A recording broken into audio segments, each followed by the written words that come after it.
வணக்கம். நாம் இப்போ இங்கே இருக்கிறது மகாராஷ்டிரா மாநிலத்தில் உள்ள அவுரங்காபாத்லேருந்து 30 கிலோமீட்டர் தொலைவில் உள்ள எல்லோரா குகை கோயிலில் தான் நம்ம இப்போ இங்கே இருக்கோம்.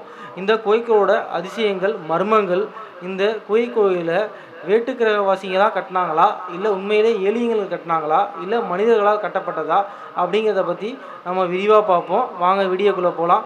நம்ம சேனலை சப்ஸ்கிரைப் பண்ணாதவங்க மறக்காமல் சப்ஸ்கிரைப் பண்ணுங்கள். இந்த மாதிரி வீடியோ தினமும் உங்களை வந்து செய்துக்கிட்டே இருக்கும். என்னோட புண்ணிய பலன் உங்கள் எல்லாருக்குமே கிடைக்கணும் நம்ம தமிழ் கடவுள் சேனல் மூலிமா நம்ம பிரார்த்திச்சுக்கிறோம். குகை கோயிலானது நம்ம போன தடவை பார்த்த கிருஷ்ணேஸ்வரர் ஜோதிலிங்க தலத்திலேருந்து வெறும் 1 கிலோமீட்டர் தொலைவில் தாங்க அமைஞ்சிருக்கு. ராஷ்டிரகூட அரசர்களால் கட்டப்பட்டதாக சொல்லப்படுற இந்த குகை கோயிலானது பல மர்மங்களையும் பல அதிசயங்களும் நிறைந்திருக்குது.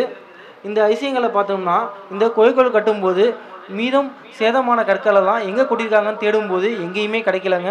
பல கிலோமீட்டர்கள் தேடியும் இந்த கற்கள் ஒன்று கூட கிடைக்கல. அது ஒரு பெரிய அதிசயமாக கருதப்படுது. அது மட்டும் இல்லாமல் நம்ம கைலாசனாரோட மூல கருவறையை பார்த்துட்ருக்கோம்.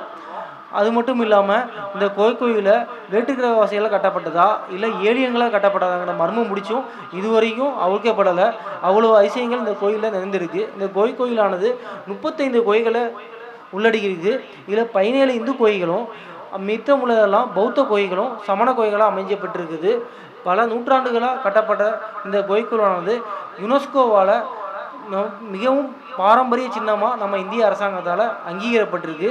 அந்நிய படைகள் பல பேர் 1 வருட காலம் தங்கி இருந்து இந்த கோயிலை சேதப்படுத்தியிருக்காங்க.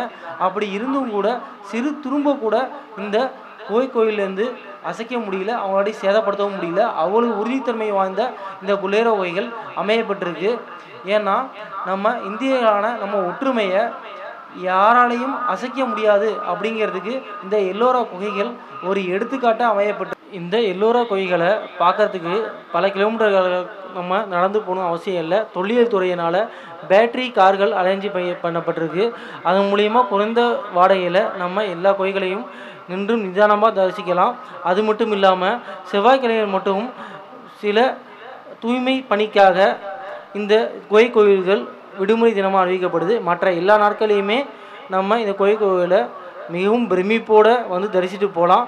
இந்தியர்களான நம்மளோட பாரம்பரிய இந்த சின்னத்தை மறக்காமல் ஒரு தடவையாச்சும் வந்து இந்த இடத்த வந்து பார்க்கணும். நன்றி, வணக்கம்.